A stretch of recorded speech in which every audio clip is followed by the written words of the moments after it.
my interest was having that background, quite academic, quite chemistry driven. What drove you to become involved and into the real world outside of academia, into the hospice and cancer care sector? Yeah, sure. So, to be honest, I was a really terrible chemist. I worked. I did my degree, and at the same time as doing my degree, I was working as well part time. In a laboratory with test tubes and big pieces of equipment, mass spectrometers and things like that. Although I enjoyed doing my degree, and I enjoyed it because it was tough and it was hard, and at the time they said it was one of the hardest degrees to do, which is partly why I chose to do it. Okay. I was a really rubbish chemist in the lab. I found it a bit boring, and I used to spend quite a lot of time chatting to people. Okay. And so I think that they very quickly moved me into sort of marketing for that organisation because, well, I was just happier there, really. More of a natural than in the lab. Yeah, absolutely. Where do you see the differences perhaps in leading a business v leading a sort of charity or public or other entity in the third sort of sector? Well, we're not here to make a profit. No. And that's a big difference. Yeah. We don't have shareholders, but we have stakeholders. Yeah. And our stakeholders are many and wide, from the Dorset Clinical Commissioners who support us with contracts to provide the services we do, to our patients, their families, our donors, our volunteers.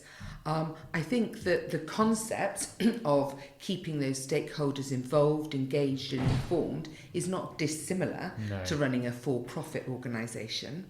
But I think that for us as a charity, we are even more driven towards our values. And our values in most charities that I've worked in and that I know of will have some kind of kind or compassionate element. And I'm not saying that businesses are not kind and compassionate, but they might not be at the core of their values necessarily. They might be other things. Yeah. And I think that culturally, that's one of the things that actually charities and businesses should look to improve together. Because in my view, if you get the culture right and the values right, whether you're in business or in charity, then what you do is you keep and retain good staff and attract good staff. And whether you're a charity or not, in most businesses, your biggest expense is people. Yeah. When you want to then lead through change, and let's take an example, you're leading change. Yes. And I know the charity itself has been through sort of significant change and you've led through that process. Does that at times make it more difficult to go through a change management process than it perhaps would if you were driven by profit? Because you have got those people that are emotionally charged, there is that sense and core purpose. I'm not so sure it's more difficult, but I do think it takes more thinking about. Okay. I mean, when I started at this charity at Lewis-Manning Hospice Care in February 19, I was employed and my title was Transformational Chief Executive. Okay. I came to change, and it was made clear to people that I came to make changes because the charity needed to make changes to survive and to grow and to deliver the services that were needed in the area. And they were quite big changes, but everybody was quite clear about where I was sat in that position. This is the role you'd come to fulfil. To drive it through, yes, but to take people with you. Yeah. And I think I've done a fair bit of change in my life. In charities, and I think that there are many facets that you need to consider with it. One of the things is really good communication, because if people think you're hiding things from them, then they get twitchy. Yeah. And you can't always tell everybody everything. No. But that's what I told the staff and volunteers when I started on this. Okay. You will get from me honesty, which is so important. Yeah. I will be really direct. I will communicate as often as I can, and you will know what I know when I can share that information with you. It must be difficult at times. The service provided is hospice care.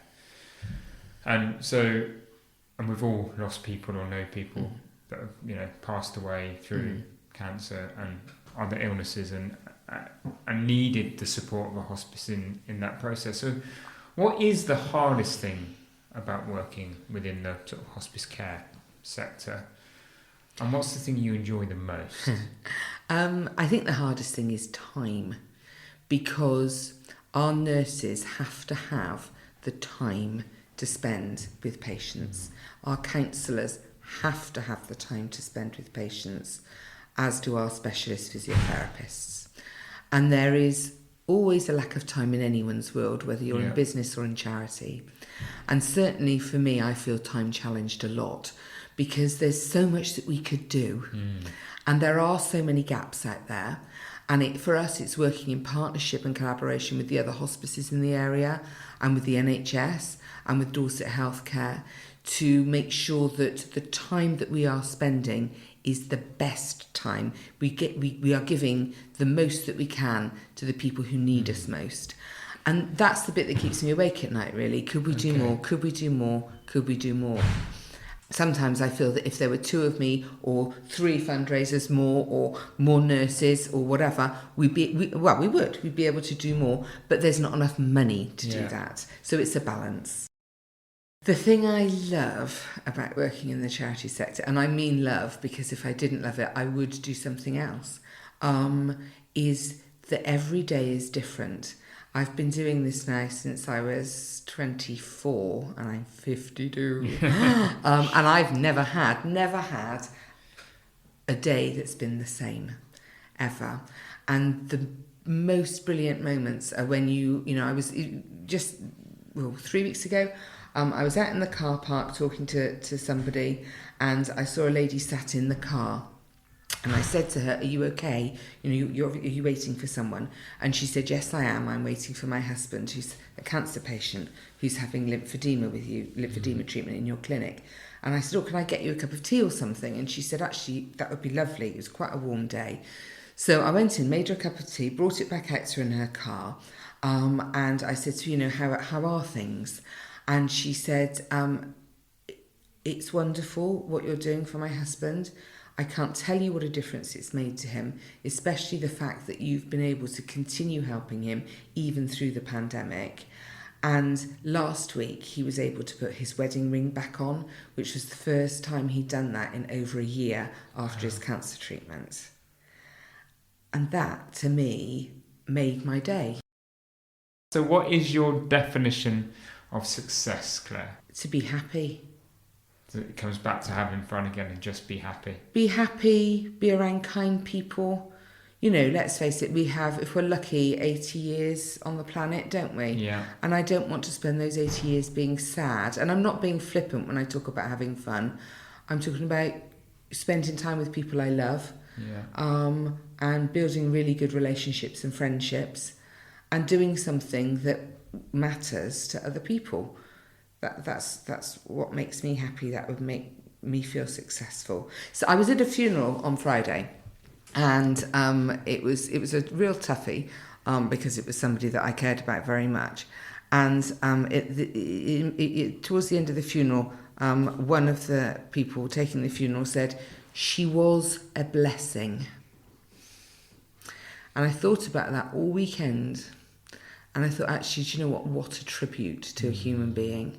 She was a blessing. So I'm not saying anybody's going to call me a blessing. But do you know what? Just to be thought of as somebody who did the right thing would be nice.